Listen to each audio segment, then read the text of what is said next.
Go over the graphs of exponential functions. So we'll start by looking at, kind of where we picked up, where we left off in the first lesson.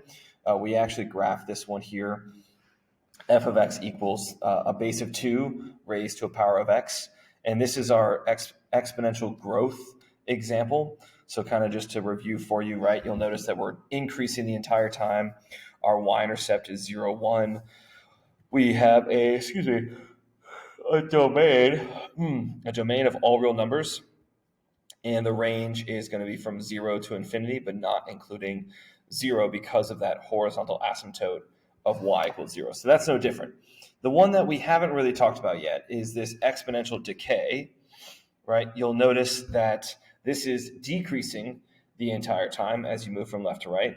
The domain is the same, and the range is the same, with the same horizontal asymptote of y equals 0. The key thing that is the difference between this one and the previous one is that for exponential decay, your base will be between 0 and 1, right? And for exponential growth, your base will be greater than 1. So that's kind of what you're looking out for when you do this, okay? So let's go ahead and show you one. I'll sketch one for you here where we're looking at exponential decay. So I'm going to rewrite this using a fraction, but you can totally use decimals, that's fine. So this is 1/4 raised to the power of x, all right? And so as you know, 1/4 is 0.25, so that's between 0 and 1. So this is going to be exponential decay, so it's going to decrease the entire time. So I'm going to go ahead and make a table where I have x and f of x using those same numbers that we talked about in our last lesson.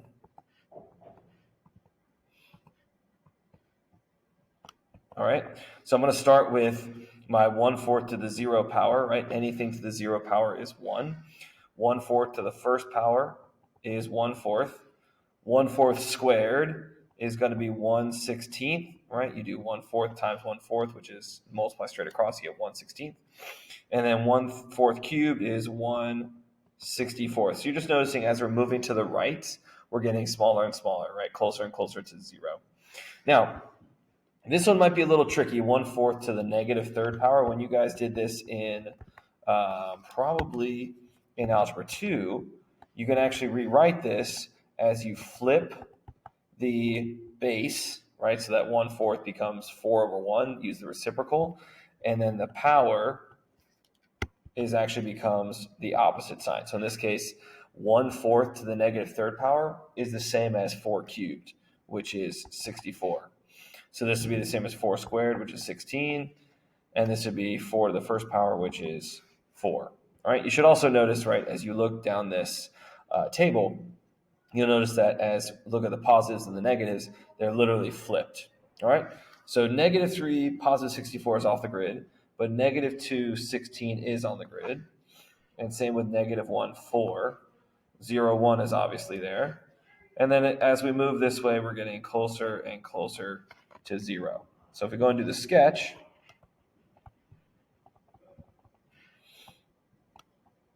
again, just do your best to try to get closer and closer to that x-axis, right? It's kind of tough, but there you go. And this is what we call exponential decay. All right? All right, let's do one. Oh, I'm sorry. I forgot to do the domain and the range and the asymptote. So the domain, as we already mentioned earlier, is all real numbers. You can plug in any number you want into the domain. For the range, right, that's going to be 0, but notice 0 is not included. We'll never actually touch 0, but all the way up until positive infinity. And the horizontal asymptote, that HA horizontal asymptote, is y equals 0, or the x-axis. All right, let's do one with exponential growth. So you notice that our base is 4, which is greater than 1. So this is what we call exponential growth. So it'll be increasing the whole time. So let's do our x and our f of x again. Same numbers, right? Negative 3, negative 2, negative 1, 0, 1, 2, and 3. 4 to the 0 power is 1. 4 to the first power is 4. 4 squared is 16. 4 cubed is 64. Now, when you do 4 to the negative first power, right, that's going to be the same as 1 over 4 to the positive first power, which is just 1/4. And as you're probably noticing the pattern, it's just 1 over that 4 raised to that power. It becomes a positive. So this is 1/16th, and this is 1/64th. Again, just getting closer and closer to 0. So let's plot 0, 1, 1, 4, 2, 16, and then we're getting closer and closer to 0. All right, I know that I'm drawing this curve like going, from the top down towards the left, but when you actually read it, remember you're reading it from left to right, so it's actually increasing the entire time, which is why we said this is exponential growth. Now the domain, right, is the same as the previous one, right? We have any x value you want to plug in is fine, so negative infinity to infinity. The range is still also the same. Our lowest y value is 0, not including it, going up towards infinity. So even though that 1 is increasing the whole time, 1 is decreasing the whole time, the domain and range is actually the same. And the horizontal asymptote, right, is y equals 0, that x-axis. All right, so hopefully that's a good continuation from where we kind of ended the last unit. Okay, so let's kind of move these around, very similar to the transformations that you've done with, with other functions, right? Absolute value functions, linear functions, quadratic functions, rational functions, any function you've got, right? The key thing is if you notice that the number is after the base, or in this case like +3 or -3, this is going to be our vertical shift. So you'll notice that the orange curve has been moving up 3 units to the blue one, or down 3 units to the red one, right? So if it comes after the base, then it's going to be, after the base and x, I should say, it's going to be vertical. If you look where the shift is in the exponent, right? Notice that +3 and -3 is in the exponent with the variable x. That's going to be your horizontal shift. And the key thing here, just like before, is that the horizontal shift, you need to think opposite. So you'll notice this blue one says +3, but you're actually moving left 3 units. Same with the red one. The red one says -3, but you're thinking opposite and moving right 3 units. Okay? So let's go ahead and try one. And then we'll go ahead and use that to find the domain, the range, and the asymptote. So what I noticed with this is that this is the parent function, right, before it's being shifted, is 2 to the power of x. But because of that -1 that's in the exponent with x, that's going to be a 1 unit shift to the right, thinking opposite of -1 is +1. And that +3 after everything is a 3 unit shift, 3 units shifting up. Okay? So if you want, you can go back. We actually graphed this one in the last lesson, or you can go to the very beginning of these notes. Right? If I use x, and I'm just going to say that I'm not going to put f of x, that would be confusing, but this is 2 to the power of x. So it'd be those same x values that we used in the first lesson here. So this is going to be 1, 2, the first power is 2, 2 squared 4, 2 cubed 8, 1/2, 1/4, 1/8. But remember, we've got to move it, right? We've got to shift it. We're going to shift it 1 unit to the right and 3 units up. All right, so that's going to change what I end up actually graphing. So what I'm going to do is I'm going to put this original one in black. So 0, 1, 1, 2, 2, 4, and 3, 8. And actually 2 to the 4th power is 16. All right, and so this is the original one.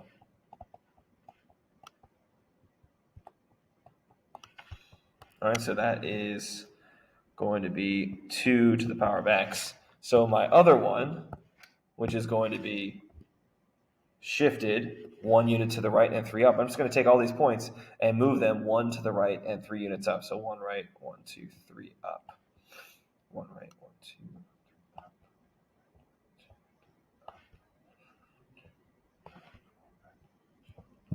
Okay, And when you make this curve, this is the thing that most students kind of forget, is that, remember, we couldn't get to 0 with our original 2 to the power of x, but because of this plus 3, that is going to drive this horizontal asymptote to be y equals 3. So I'm going to draw that asymptote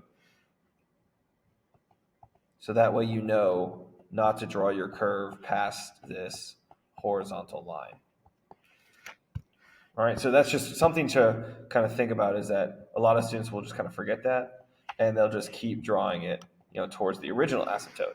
But it has been moved 3 units up. All right, so if we write down all that stuff, we have the domain is actually no different. It's still going to be all real numbers, negative infinity to infinity. The range, because we've moved this function 3 units up, the lowest y value is going to approach 3 but never touch it. So the range does change because of that vertical shift. And then, as I mentioned earlier, that horizontal asymptote, all right, that's got to be a part of your graph here. So y equals 3. All right, and that's always going to be the vertical shift.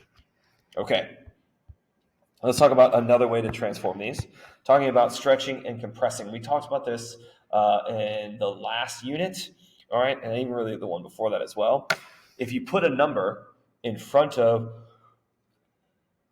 your exponential function, all right, that is going to end up making your curve increase or decrease faster, all right?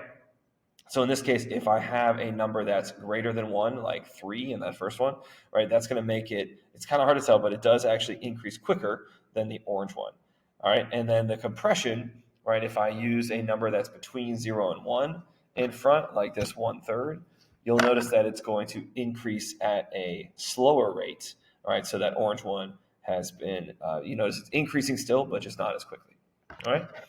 So this is all kind of a combination of stuff that you've done with other functions.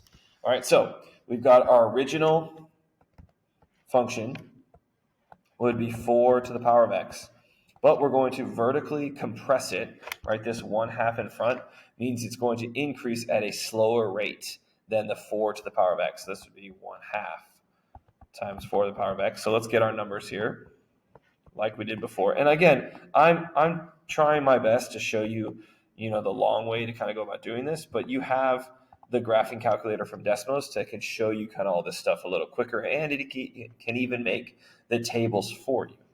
All right, so 4 to the 0 power is 1.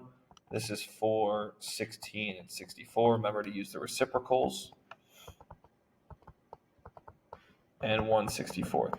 But now what we're going to do is we're going to multiply all of those values by 1/2. So this is really going to be 1 over 128, so even smaller. 1/32, 1/8. This is going to be 1/2, 2, 8, and 32. So I'll put the original one on, right? So my original one is, which we did earlier, 1, 4, 2, 16. So here's the original. Now for this new one, we're not shifting it left, right, or up or down, right? So I'm still going to have all the same kind of stuff. You're just going to see that when I graph it, it's going to just increase at a slower rate because of that 1/2. So we have 0, 1/2, and then 1, 2, 2, 8, and 332 is still off the grid.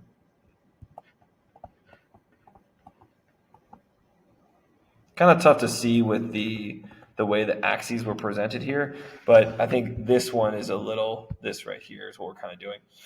You can see that a little bit easier with that sketch. All right, so let's find the domain, the range, and the asymptote. So the domain is still going to be all real numbers, right? This compression doesn't change anything there. The range is still going to be the same. We're still going to approach 0 but never touch it. Remember, we're not changing the asymptote, right? The horizontal asymptote is still y equals 0. Okay, let's talk about reflections. All right, so we can reflect about the x-axis or the y-axis. And again, you'll have Desmos to kind of help you organize this. The way that I memorized this in high school was whatever axis you tell me you want to reflect your function over, I think of the other letter and I make that one the opposite. So like when it says reflection about the x-axis, the other letter would be y, and the opposite of y is really just the opposite of the entire function, which is why the negative goes in front. If you reflect about the y-axis, the other letter is x, so I'm going to make that the opposite, so that's why this x up here in the exponent is negative.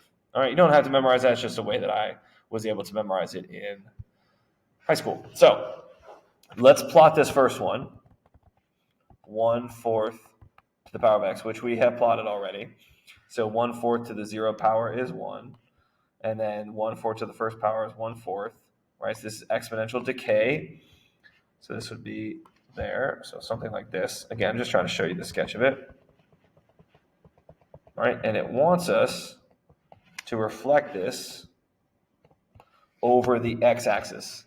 So my new function, which is called g of x, right? When I see that x-axis, I'm thinking of the other letter, which is y, which is the entire function, right? G of x, f of x, just another way to say y. So I'm going to put the negative in front of this function, all right? So when I do that and I reflect it over the x-axis, it's not going to be 0, 1 anymore, right? Because when I plug in 0, I get 1, but the opposite of that is -1. Same thing when you plug in -1.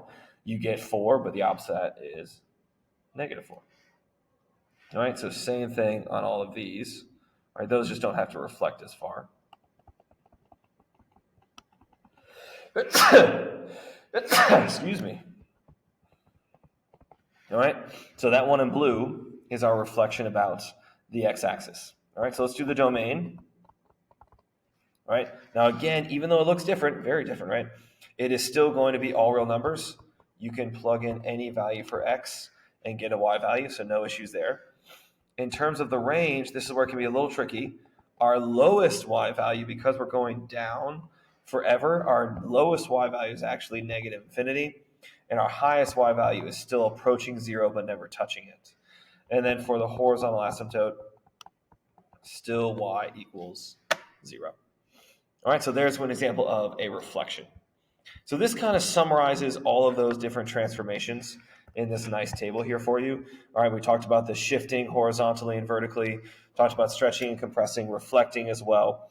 All right, so all of that kind of coming together is what we're going to do in this last little bit, where I'm going to give you the actual transformations, and I want you to rewrite the new function. So let's write a new function that takes this original natural exponential function. And I don't want you to stress, right?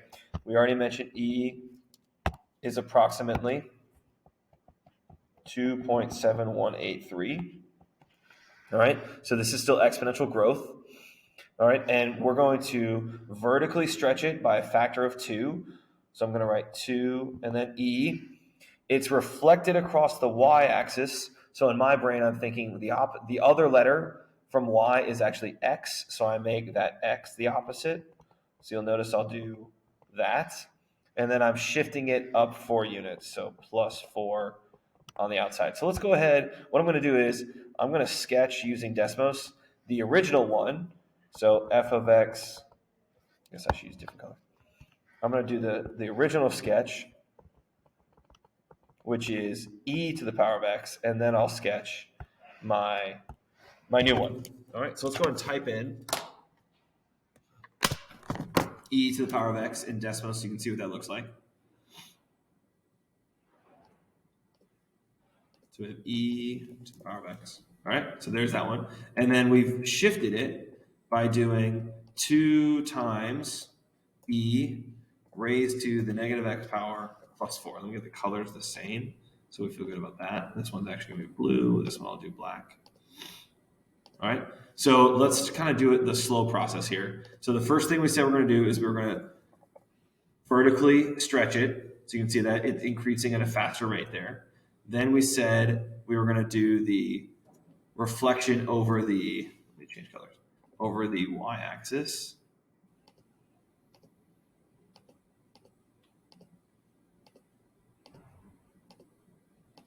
Okay, that's the reflection over the y-axis now. And then we said we're going to move it up 4. So that's where you end up getting a curve. Okay, so let me sketch that for you.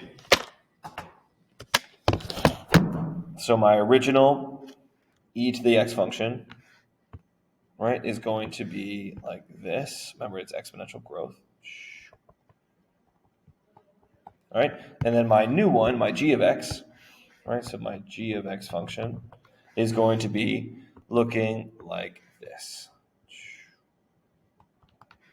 Right, and you can see that the asymptote, right, that asymptote right there, is at y equals 4.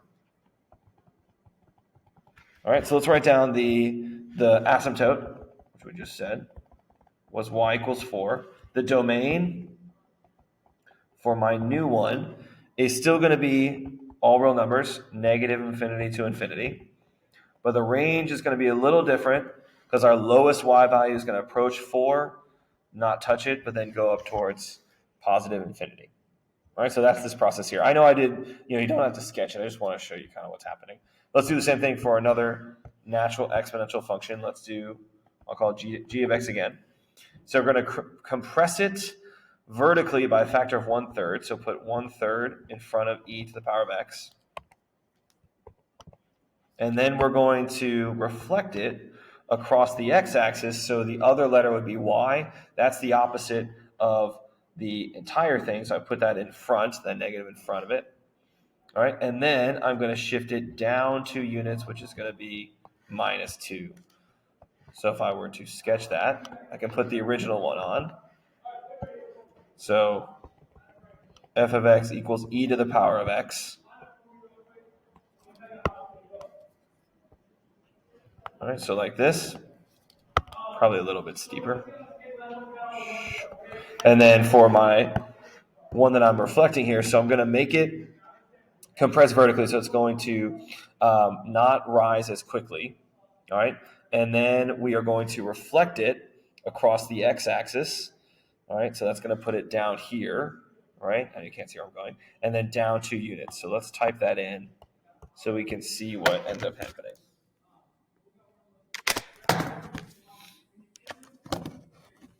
So here's e to the power of x. And then we have negative 1/3 e to the power of x -2. All right, so you can see that new asymptote is at y equals -2. So it looks like this. All right, so here's our new asymptote at y equals -2. So domain is still going to be all real numbers. We're moving to the left and to the right forever. The range, here's a little tricky one because we did reflect it over the x-axis, right? The lowest y value is going to be negative infinity all the way up until -2, but we're not touching it because the horizontal asymptote is y equals -2, that vertical shift. All right, that's it, guys. So give it, make sure you practice this and come see me if you have any questions. Good luck.